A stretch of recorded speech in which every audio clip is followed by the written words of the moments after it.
많은 교회들이 연말이 되면 한 가지 이벤트를 하는데요. 바로 말씀 카드 뽑기입니다. 제가 이전에 다녔던 교회도 항상 송구영신 예배 때가 되면 이 새 말씀 카드 뽑기를 했던 것 같습니다. 제가 대학생 때였는데요.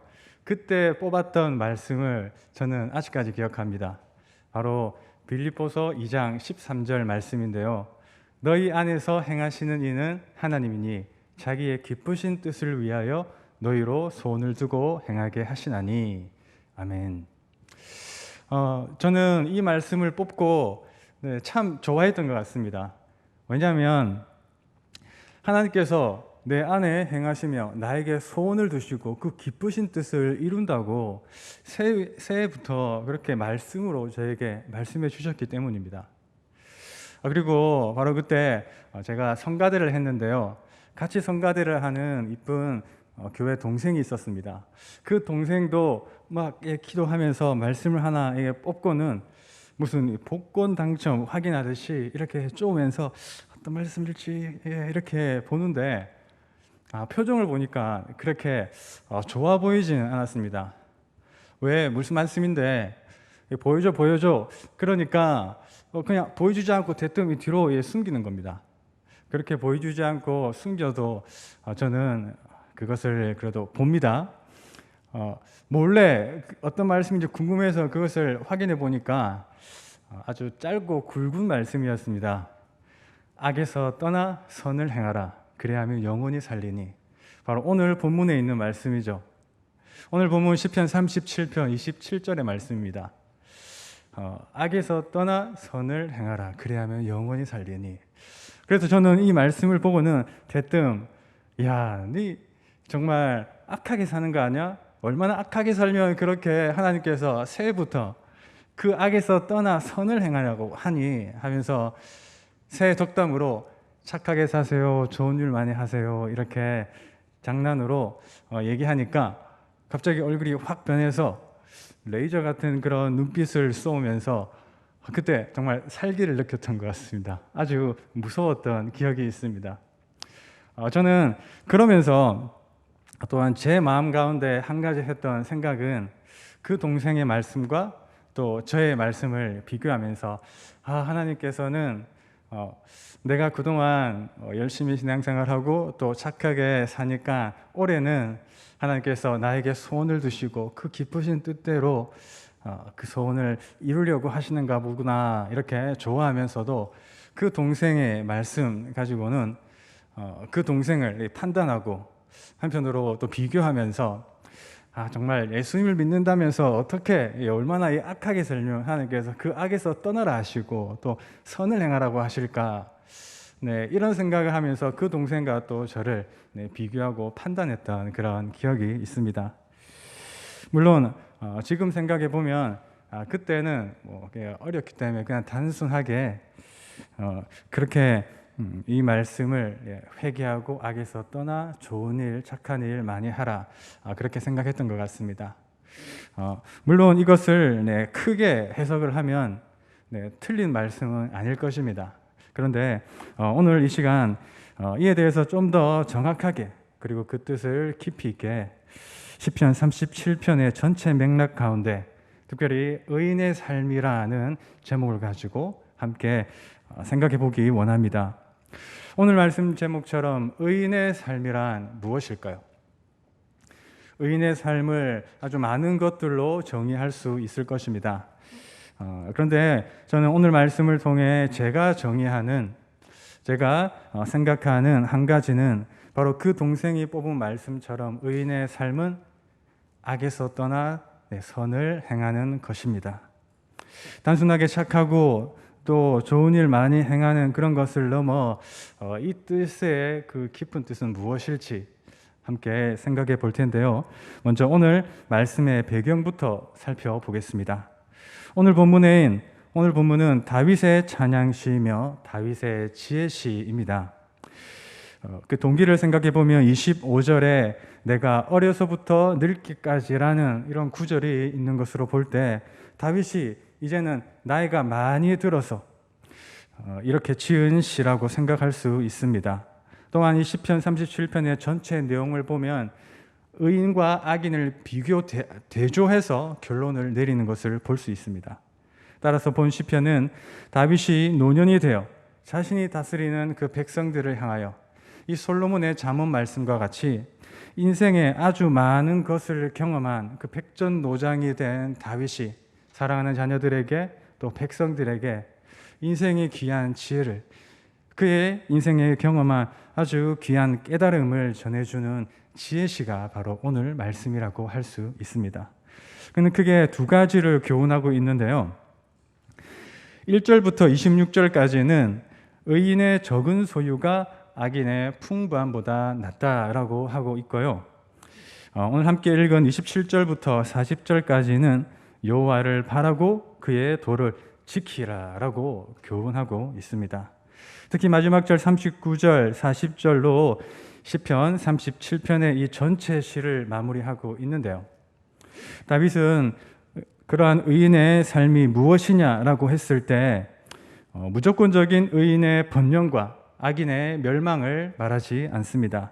오히려 의인이 악인에게 고난을 당할 수도 있다라고 얘기하고 그 악인들은 19절과 같이 환난 때 부끄러움을 당하지 않고 또 기근의 날에도 풍족할 수 있는 반면 의인은 어떻습니까? 의인들은 비천해지고 또 14절 말씀과 같이 의인들은 가난하고 궁핍해지는 그런 고통을, 고난을 당할 수 있다라고 말씀합니다. 하지만 하나님께서는 살아계시고 그러한 의인과 악인과 세상에 사는 온 만물을 통치하십니다. 다스리십니다. 때문에 결국에는 끝까지 그 하나님을 믿고 의지하며 선을 행하는 의인이 그 고통에서 구원받아 땅에서 영원히 복을 받아 살게 된다라고 말씀합니다. 마치 우리가 이번에 지난주죠, 동행, 하나님과 우리들의 이야기 두 번째 이야기를 지난주 영상으로 함께 나누었는데요. 의로우신 그 하나님께서 우리 삶에 함께 하십니다. 우리 삶에 동행하십니다. 그런데 어떻습니까? 하나님께서 우리와 함께 하시고 동행하시는데 그렇다고 우리의 삶에 아픔과 슬픔과 눈물이 없는 것은 아닙니다. 그렇게 하나님께서는 우리 삶에 하나님께서 주시는 그 복으로 만사 형통을 허락하지 않습니다. 대신 하나님께서는 우리가 고통과 고난 가운데서도 항상 함께 하시며 함께 동행하시며 우리를 선한 길로 인도하십니다. 우리를 구원의 길로 인도하시는 것입니다. 그래서 우리 담임 목사님께서 70주년 기념주일에 여호수아서 설교를 통하여 말씀하셨습니다. 우리는 하나님이 우리와 어떻게 동행하시고 어떻게 우리를 구원하시는지 바로 그런 기념비를 우리 인생에 세우는 것이 중요하다고 말씀을 하셨죠. 그리고 그 기념비를 세우는 목적의 그 핵심은 무엇이라고 했습니까? 바로 누가 세웠느냐, 그 누가가 중요하다고 얘기했습니다. 내가 열심히 해서 정말 내가 선한 일을 많이 하고 착한 일을 해서 그것을 내가 세우는 것이 아니라 바로 하나님께서 정말 만군의 여호와 하나님의 그 강한 손이 그것을 이루시고 그것에 대해 우리는 그냥 순종할 뿐이라고 말씀을 하셨습니다. 그렇습니다. 마찬가지로 다윗은 그의 노년에 있어 그가 오늘 말씀처럼 교훈하는 이 시편 37편의 이 지혜의 결론은 바로 39절, 40절 말씀과 같이 악인의 삶과 의인의 삶을 비교하면서 이 의인의 삶에는 구원이 있다고 말하죠. 구원이 있다고 얘기하면서 그 구원은 오직 누구로부터요?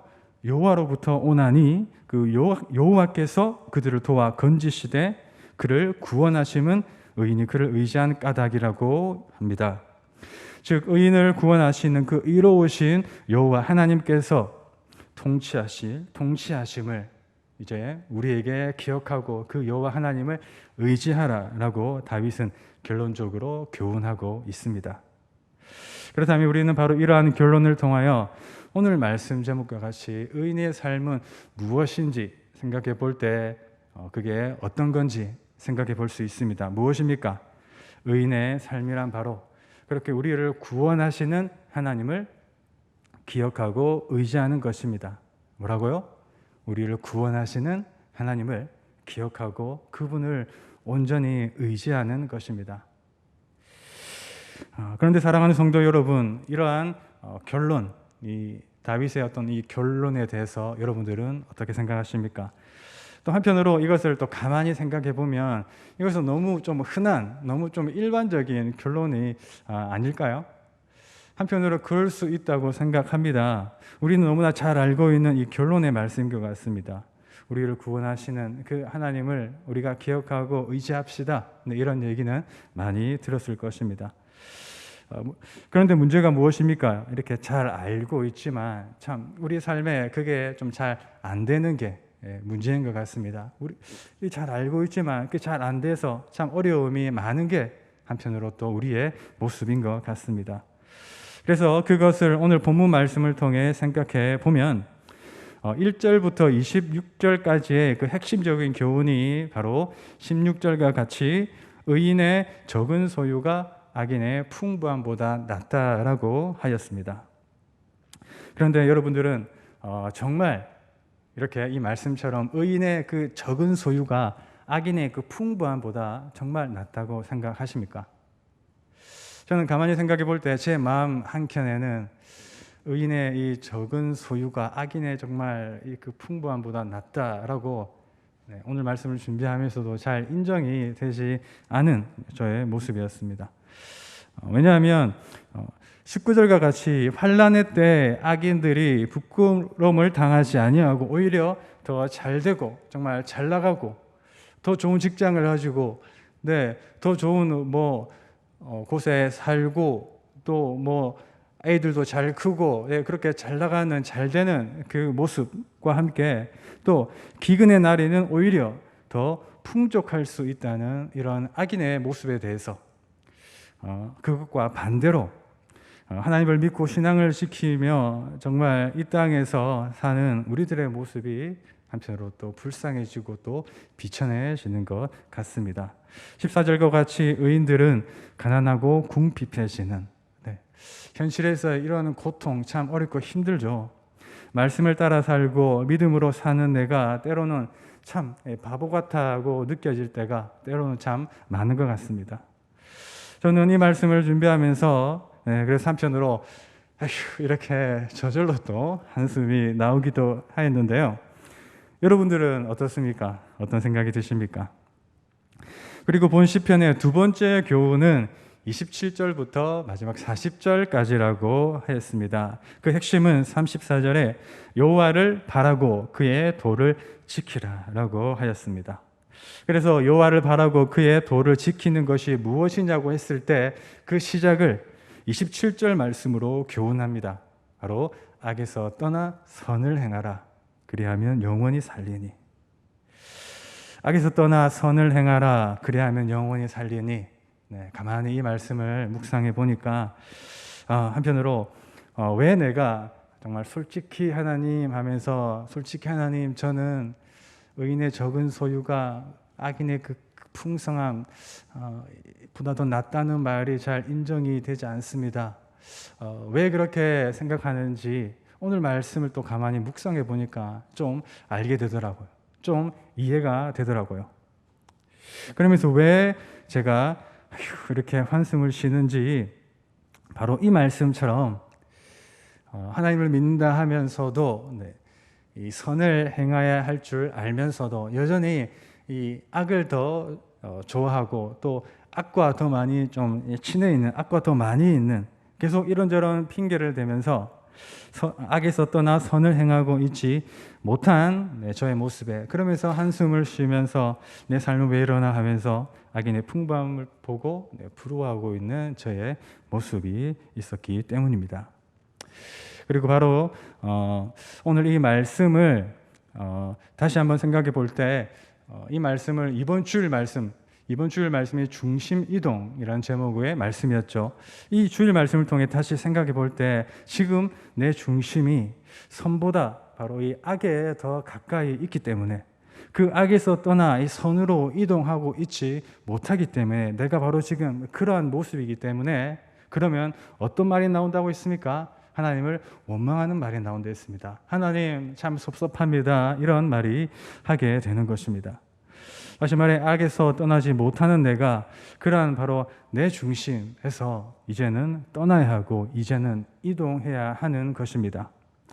어떤 상황에서도 영향을 받지 않고 초지일관으로 변함없이 우리를 사랑하시고 우리를 위해 신실하게 우리와의 그 약속을 이루어 주신 하나님께로 이동해야 하는 것입니다. 우리는 그런 나라는 중심, 이 나라는 이 자기 중심은 이 악에서 떠나 하나님의 말씀이라는 중심으로 이동하는 그런 선행을 해야 하는 것입니다. 그래야 영원히 살 수 있습니다. 다시 말해서 악에서 떠나 선을 행하라 그리하면 영원히 살리니, 이 말씀의 뜻은 앞서 말씀드렸던 것처럼 악에서 떠나 그래서 좋은 일, 착한 일 많이 하라는 게 아니라 그렇게 행하는 사람을 두고 또 바로 그런 삶이 의롭기 때문에 바로 그런 사람을 의인이라 칭하는 것이 아니라 우리의 중심의 이동, 내 마음의 중심이 악에서 떠나 하나님께로 이동해야 하는 것을 말씀하고 있는 것입니다. 그리고 이후의 말씀, 이 다음의 말씀들과 다시 한번 이것들을 연결해서 생각해 볼 때 이 다음 말씀이 28절이죠. 28절 말씀과 같이 여호와께서 정의를 사랑하시고 그의 성도를 버리지 아니하심이로다 와 같이 하나님께서는 뭐라고 말씀하십니까? 우리를 버리지 아니하신다고 말씀합니다. 우리가 어떤 모습일지라도, 우리가 어떤 비천한 상황, 비천한 모습에 있을지라도 하나님께서는 어떻습니까? 먼저 우리를 사랑하시고 먼저 우리에게 찾아와 주셔서 우리를 구원해 주시고 자녀 삼아 주셨습니다. 이렇게 의인이란 바로 이런 하나님께 은혜를 받은, 하나님께 은총을 받은 자로서 의인은 무엇보다 그런 하나님의 죄 용서와 주님의 선한 그 구원의 손길을 체험한 사람인 것입니다. 의인은 바로 그런 기념비들을 가지고 있는 사람인 것입니다. 그래서 의인은 죄 용서의 은총과 그 선한 구원의 은혜를 받았기 때문에 어떻습니까? 비록 부족한 모습일지라도 받은 그 은혜로 하나님의 자녀답게 살아가려고 합니다. 그래서 그의 마음에는 무엇이 있습니까? 31절과 같이 하나님의 선한 교훈과 법이 있고 그 교훈대로, 그 법대로 선한 일을 기쁨으로 행하며 한 걸음 한 걸음씩 나아가며 매일의 평범한 삶을 살려고 하는 것입니다. 그리고 바로 이 걸음을 가능하게 하는 것, 그 동기는 바로 오직 의인에게 주시는 그 하나님의 은혜, 의인을 구원하시는 하나님의 그 구원의 손길인 것입니다.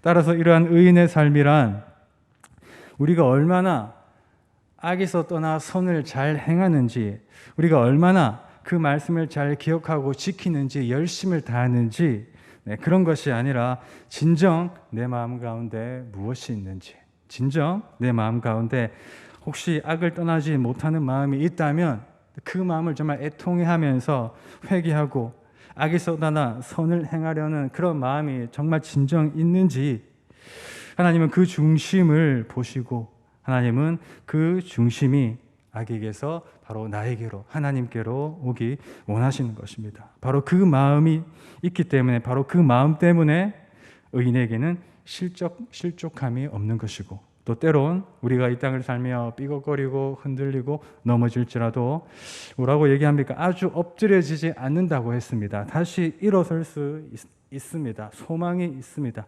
그래서 결국 의인이 땅을 차지한다고 말씀합니다. 사랑하는 성도 여러분, 바로 그런 마음으로 오늘 이 말씀, 이 시편 37절의 말씀을 다시 한번 읽어볼까요? 그런 마음으로 본 시편을 다시 읽어보면 여러분은 어떤 말씀이 무엇이 보일까요? 본 시편에서 가장 많이 언급되는 이 말씀이 바로 악을 행하고 또 선을 행하는 악인과의 의인이 아닙니다. 오늘 말씀은 악인과 의인이 중심이 아닙니다. 핵심은 바로 여호와 하나님입니다. 여호와를 신뢰하고 선을 행하라, 여호와를 기뻐하고 내 길을 여호와께 맡기라. 이렇게 여호와 하나님이라는 이 말이 15번 넘게 가장 많이 언급되고 있습니다. 왜 시편 저자 다윗이 그의 인생의 말미에서 정말 그가 도대체 어떠한 인생, 어떠한 삶을 살았기에 도대체 이 여호와 하나님께서는 어떤 분이시기에 이렇게 여호와 하나님을 이렇게 많이 말씀할까요? 오늘 한편으로 하나만 기억하자고 했던 이 27절 말씀과 같이 의인의 삶은 악인에서 떠나 선을 행하는 것입니다. 다시 말해 내 중심이 이제 자기에서 하나님께로 이동하는 것입니다. 이것이 악에서 떠나 선을 행하는 것입니다. 그리하여 우리는 그 여호와 하나님께 더 집중하고 그 여호와 하나님이 어떤 분이신지 집중하며 악인의 형통함보다 하나님께 더 많이 집중하고 또 그 하나님께서 무엇라고 말씀하시는지 그 말씀에 더 많이 집중해야 합니다. 혹시 저와 같이 제가 초반에 그 동생과 저를 비교하면서 판단했다 이렇게 얘기했는데 이렇게 남들과 비교하고 판단하는 마음이 우리 가운데 있을까요? 혹시 지금 내 힘든 현실에 대해 또 그 가운데 참 부족한 내 모습에 대해 흔들리고 또 삐걱거리며 또 한숨 쉬고 있는 분들 계실까요? 그런 내 중심, 그런 상황 중심, 그런 환경 중심에서 떠나 이제는 하나님께로 이동하여 그렇게 하나님께 집중하여 오늘 말씀을 다시 읽어보면 어떨까요? 그런 마음으로 다시 오늘 말씀을 읽어보면 다윗이 그의 인생의 노년에 교훈하는 이 지혜의 말씀이 우리에게 정말 얼마나 큰 위로가 되고 얼마나 큰 힘이 되는지 깨달을 수 있을 것입니다. 그는 여호와 하나님이 중심이 되어서 우리를 위로하며 지혜의 말씀을 교훈합니다. 여호와 하나님께서 내 마음의 소원을 이루어 주신다고 합니다. 땅을 차지하리라고 말씀합니다. 풍성한 화평으로 즐거워한다고 합니다. 그 악인들을 멸망하신다고 했습니다. 의인을 보호하시고 구원하신다고 말씀합니다. 제가 이전 교회에서 무슨 어떤 일이 터지면 무슨 사건만 터지면 가장 많이 했던 말, 그래서 가장 많이 들었던 말이 무엇이냐면 자녀의 고난도 또 물질과 또 경제적인 고난도 아내와 남편의 위도와 바람의 사건도 건강이 무너지는 사건도 지금 이렇게 내가 나를 한숨 쉬게 하는 그 사건도 모두 다 나의 구원을 위해 있어야 할 사건이다. 나의 구원을 위해 바로 있어야 할 사건이었다라는 말을 아주 많이 하고 또 아주 많이 들었습니다. 그렇습니다. 생각해 보면 특히 우리 인간은 이 고난이 찾아와야지 하나님을 더 찾는 것 같습니다. 우리는 정말 힘든 일이 생겨야지 이 고난 가운데 하나님을 찾고 더 많이 하나님을 의지하는 것 같습니다. 여러분은 지금 어떤 고난 가운데 있습니까? 어떤 힘든, 어떤 간절한 그런 기도 제목 가운데 있습니까? 그런데 오늘 말씀을 통해 우리가 꼭 기억해야 할 것은 그 고난은 꼭 우리의 구원을 위해 필요한 것이라는 겁니다. 우리를 구원하시기 원하시는 우리의 중심이 아닌 그 하나님의 중심에 있어서 우리의 구원을 위해 그것은 꼭 있어야 할 사건이라는 것입니다. 하나님은 바로 그것 때문에 이렇게 오늘 악에서 더욱더 떠나 선을 행하기 원하시며 바로 그것 때문에 우리가 내 중심에서 자기 중심에서 하나님의 중심으로 이동하기 원하시며 바로 그것 때문에 우리가 이제는 하나님께 지혜의 말씀으로 이동하여 지혜의 인도함을 받기 원하시는 것입니다. 그렇게 오늘 말씀은 결론적으로 하나님께서 그런 우리를 구원하시고 보호하신다고 말씀합니다. 바로 저와 여러분의 삶에 그 하나님의 구원의 은혜와 그 구원의 간증이 풍성히 넘치길 기도하며 오직 그 주님만을 의지하는 우리 모든 성도님들 되시길 간절히 부탁드립니다. 기도하겠습니다.